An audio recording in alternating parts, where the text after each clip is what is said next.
So I'm assuming you've all read the title and you've seen the thumbnail. So what's the answer here? Is Spider-Man actually stalking some poor young woman? Let's find out, shall we? In issue 5 of the Friendly Neighborhood Spider-Man, a young woman named Vanna keeps a personal blog of sorts in where she writes about what has happened in her daily life. Nobody ever responds, nobody ever interacts. They just look. Most days she writes about mostly nothing. But today, she had something to say about a certain wall crawler. She tells her blog about the time she ran into a new costume super guy named Spider-Man, the one the Bugle's always writing about. What a weirdo, she thinks. It was just a normal day at school. She was hanging out with some jocks and some cheerleaders. Flash Thompson was picking on that weird science kid again, Peter Palmer, she thinks his name is. But suddenly, out of nowhere, a man dressed like some sort of vulture comes straight for them. Everyone runs but Vanna. She does not, as nobody tells her what to do. Until she hears a voice from under the bleachers. Move now! Webs begin to shoot out from below, attaching to the feathery foe. But all she can think about is how much of a creep that spider guy is. He was probably looking up my skirt, she says. But Spidey pays her no attention and fights the good fight, as always. Throwing about some signature quips and thwips. The vulture is giving him the runaround, but he grabs some gym equipment, launching it towards the board brain, and takes out his machinery in his suit, making him come crashing to the ground. Flash helps Vanna up, saying if Spider-Man wasn't here, they'd be goners. But she protests, saying he did no such thing.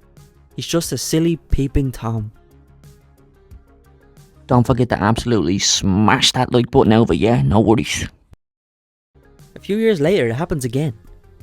She was at the New York Science Museum in the ladies' bathroom, when there he was again. He came crashing through the wall. She hits him with her bag, saying, "You're following me. Do you think I forgot about the vulture at the football field?" But he has absolutely no idea what she's talking about. He runs into action until he's flung back into the stalls by Luthor, one of his F-tier villains. All while this is happening, Vanna can't believe that he would stoop this low as to involve his team of villains to use this as an excuse just to get close to her. She thinks he's staging all these fights just to even get a sniff of her. Spider-Man eventually dispatches yet another foe and bids the crazy lady a farewell. Crazy lady? Can you believe it? More time passes and they keep running into each other, like at the beach. He was pretending to fight some Sandman. Apparently, she thinks he was pretending to look busy so he didn't notice her there. But she knows that he kept glancing her way. It's a sickness, she thinks. Later, it happens again. This time, a Rhino Man barges through a coffee shop with Spider-Man on his back. Each incident keeps happening more and more frequently. Spider-Man can't keep away. Apparently all these supervillains and him have a plot to work together just so he can impress her. She's going to the police now. She's in court, trying to file a restraining order against him, and the judge is a bit skeptical about her mental capacity. He scans the papers and comes to the conclusion that he seems to be just saving innocent lives, including hers actually, and these are just chance encounters over a period of years. He's never made any physical contact, but he knows he will not win against this woman. So for her peace of mind, he quote-unquote grants her wish. She posts about the win on her blog, and within seconds, she gets a phone call asking for an interview from the Daily Bugle. It's J. Jonah Jameson. He tells her how brave she is and wishes everyone else would do it, so they can get rid of the web-slinging menace. He calls Peter Parker, the Bugle's photographer, to take her photo. She's going on the front page of tomorrow's paper. Judge to wall crawler. Bug off. Fast forward a few decades and Vanna leaves her home and her cats to go feed some birds in Central Park. A mysterious woman approaches her and sits next to her. 40 years since the day. Since the day you made the front page of the Bugle, she says. The mysterious woman admits she's been keeping tabs on her blog on and off over the years. Vanna still lives in the home her parents left her. No husband, no children, no friends, nothing really. She tells her that restraining order was useless, by the way. But he never came near me again, she fights back.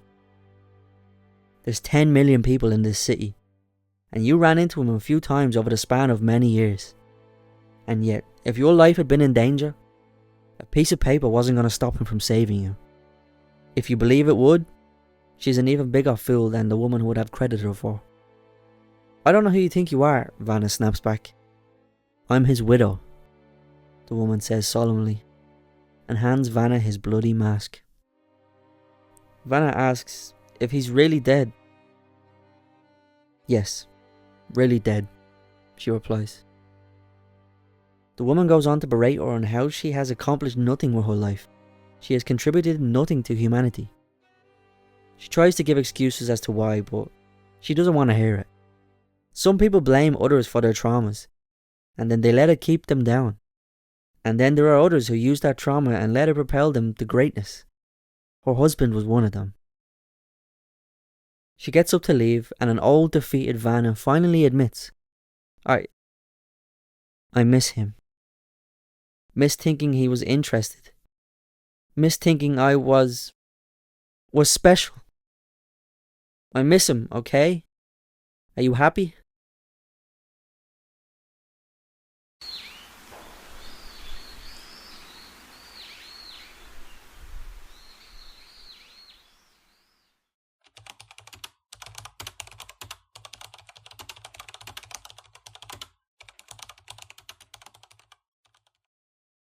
Well, everyone, I hope you enjoyed this little small tidbit of a story. I know it's shorter than my longer videos, but I really enjoyed this. I was reading Spider-Man recently and this issue stood out. So, let me know what you think, and let me know if you prefer short stories or longer stories. Comment down below, let me know. Like, share, comment, subscribe, all that jazz. Peace.